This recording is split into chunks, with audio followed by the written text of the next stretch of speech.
नमस्कार साथियों, मैं बाबूलाल कुमार आप लोगों का बीके मैथ में स्वागत करता हूं। आज मैं आप लोगों को समांतर श्रेणी का कुछ क्वेश्चन हल करूंगा।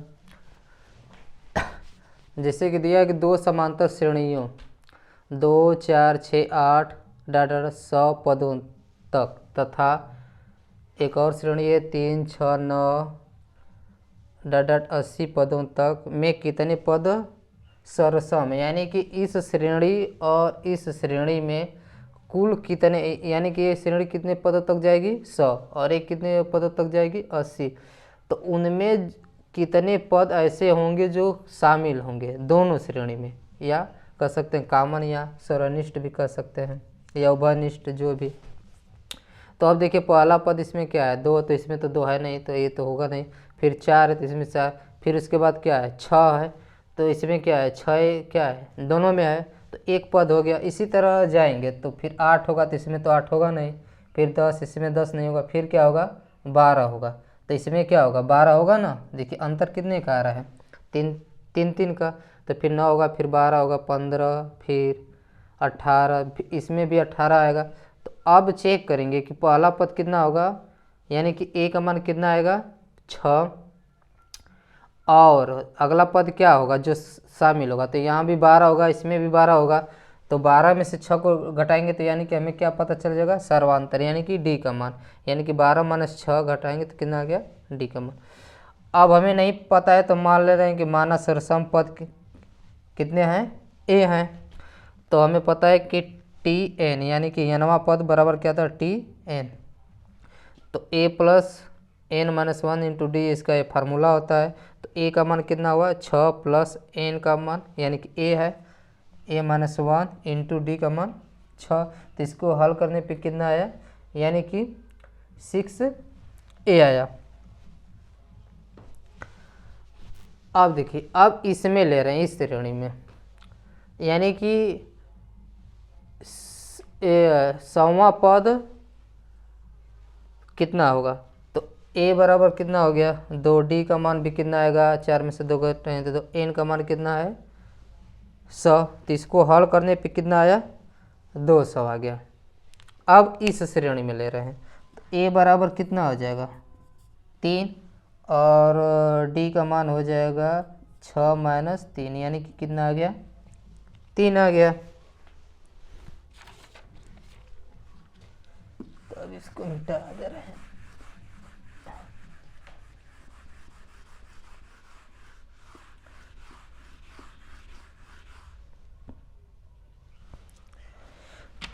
अब देखिए तो इसी फार्मूले, और एन का मान कितना है, एन का मान कितना था 80 था। तो टी एन बराबर हो जाएगा, डायरेक्ट इसी फार्मूले पर रख दे रहे हैं। ए का मान कितना हो गया 3 प्लस, और एन का मान कितना है 80 माइनस 1 इंटू डी का मान 3 हो गया। तो इसको हल करेंगे तो कितना होगा 3 प्लस कितना आ जाएगा 240 माइनस 3, 3 से 3 क्या हो गया, यानी कि कितना आया 240। पहले कितना आया था 200 आया था, अब ये कितना हो गया 240। तो चूंकि क्या है श्रेणी जब आई तो दोनों में जब कॉमन देखेंगे तो इससे 200 से ज़्यादा नहीं होगा, क्योंकि अगर 200 से ज़्यादा लेंगे तो इसमें तो ये 200 से ज़्यादा है नहीं। अगर 240 को ले रहे हैं तो ये तो यहीं तक सीमित है ना, बस 200 ही तक। तो अब क्या करेंगे, तो बस इसी को लाना है। तो 6a बराबर क्या करेंगे 200। तो अब इधर गुणा इधर लाएंगे तो भाग हो जाएगा, तो 200 बटे के कितना आएगा 6 आएगा। तो इधर भाग कर दे रहे हैं तो कितना हो गया 3 बार जाएगा, फिर 3 यानी कि 2 सही 6 आएगा। तो इसको हल कर देंगे तो 33 सही 1 बटे के 3 आ गया। अब देखिए तो ए का मान कितना लेंगे हम, बस पूर्णांक वाला लेंगे, कितना लेंगे 33 लेंगे। तो उस श्रेणी में कितने पद होंगे दोनों श्रेणियों में, जो दोनों में शामिल होंगे 33 पद होंगे।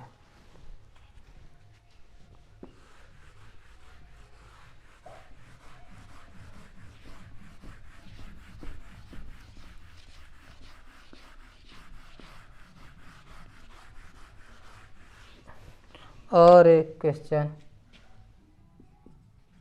कितने दो अंकों की संख्याएं हैं जो 9 से विभाज्य हैं? अब देखिए 2 अंकों का पूछ रहा है जो 9 से क्या हो, विभाज्य हो। तो पहली संख्या कितनी होगी, 18, फिर क्या होगा 27, फिर 36, फिर डॉट डॉट डॉट कहाँ तक जाएंगे, 99 तक। तो अब देखिए ए का मान कितना हो गया 18, तो डी का मान निकालेंगे तो 27 माइनस कितना करेंगे 18, कितना आ जाएगा 9, और लास्ट पद कितना दिया है एल का मान 99, या इसको टी एन भी कह सकते हैं, या इसको ए एन भी कहेंगे। तो नहीं पता है तो लिखेंगे माना पदों की संख्या, या इस तरह भी कह सकते हैं माना एन पद होंगे, कितने एन होंगे।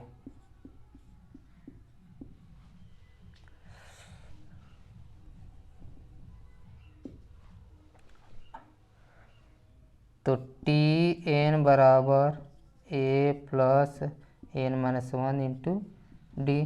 तो टी एन का मान कितना है 99, ए का मान 18 plus N minus 1 into D का मान कितना है 9। अब ये प्लस इधर लाएंगे तो माइनस हो जाएगा, तो 99 माइनस 18, अब इधर गुणा इधर लाएंगे तो भाग हो जाएगा, डायरेक्ट कर दे रहा हूँ एन माइनस 1।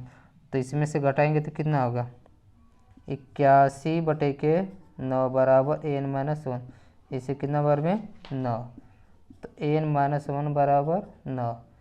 तो एन का मान कितना आ गया 10। 2 अंकों की कितनी संख्याएं हैं 10 संख्याएं हैं जो कि क्या होगा 9 से विभाज्य होंगी।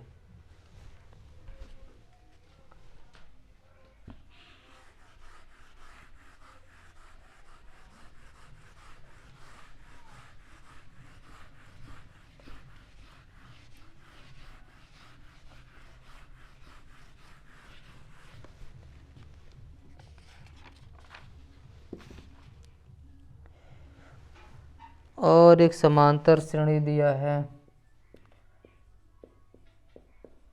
समांतर श्रेणी 20 पे 19 सही 1/4 फिर विराम 13 सही 1/2 13 सही 1/2 ये 13 दिया है तो अंतर कहाँ आ रहा है 13 नहीं होगा, यहाँ पे एक का अंतर आ रहा है ना, तो 18 होगा ना।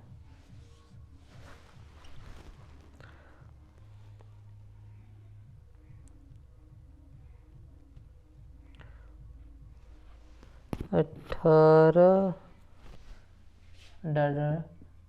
का कौन सा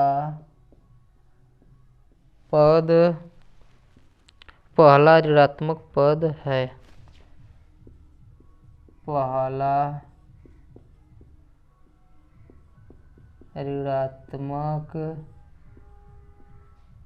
पद है। तो ए का मान कितना हो जाएगा 20 होगा, और डी का मान निकाल दे रहे हैं तो 19 सही 1/4 माइनस 20, तो 19 चौक 76 77/4 माइनस 20, इसको हल करेंगे तो 77 माइनस 80/4, यानी कि -3 कितना आएगा 4। डी का मान कितना है -3/4। और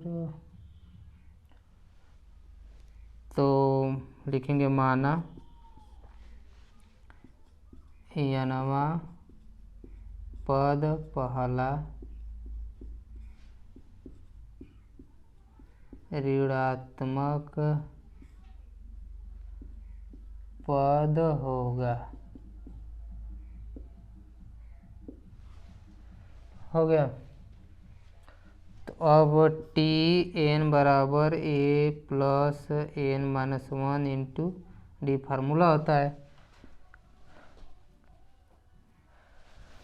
अब देखिए ये तो फार्मूला हो गया, लेकिन ऋणात्मक पूछ रहा है ना, तो टी एन यानी कि टी एन बराबर क्या होगा, ए वाला जो पद होगा वो क्या होगा, जीरो से क्या होगा, छोटा होगा। चूँकि ऋणात्मक आएगा तो ऋणात्मक में जितनी भी संख्याएं होंगी वो क्या होंगी, जीरो से छोटी ही होंगी। तो इसका फार्मूला ए बराबर कितना है, 20 plus N minus 1 into D का मान -3/4, ये जीरो हो गया। तो 20 प्लस अब कितना हो जाएगा, माइनस, ये प्लस हो गया, अब ये माइनस का गुणा करेंगे तो डायरेक्ट कर दे रहा हूँ, तो -3/4 एन हो जाएगा, और माइनस से माइनस का गुणा करेंगे तो +3/4। अब ये क्या हो गया, जीरो। अब ये माइनस उधर ले जाएंगे, अब इसको जोड़ दे रहे हैं तो 2080 प्लस 3/4 बराबर 3n/4 हो गया। तो 4 से 4 क्या हो गया, कैंसिल हो गया, तो और एक कितना हो गया, 3 है। तो n का मान कितना हो जाएगा, 83/3 हो गया। तो भाग करेंगे तो 2 बार जाएगा, तो 23 होगा, तो कितना बार, 7 हो गया, तो 2/3। अब देखिए क्या है, n का जो मान आ रहा है, अच्छा बराबर नहीं है ना, ये बड़ा होगा ना, तो यहाँ भी क्या होगा, ये बड़ा ही है। अब देखिए n का जो मान आ रहा है 27 सही 2/3 आ रहा है, तो हमें पूर्णांक में लाना है। तो अब देखिए ये क्या है, जो n का मान आ रहा है 27 सही 2/3 दिया है, तो अब 27 क्या लेंगे, एक बढ़ा देंगे तभी नहीं ऋणात्मक पद आएगा। तो n का मान कितना आ गया, 27 से 28, यानी कि ये आ गया आंसर। तो 28वां जो पद होगा इस श्रेणी का, वो पहला क्या होगा, ऋणात्मक पद होगा। आज के लिए बस इतना ही, फिर मिलेंगे नेक्स्ट वीडियो में।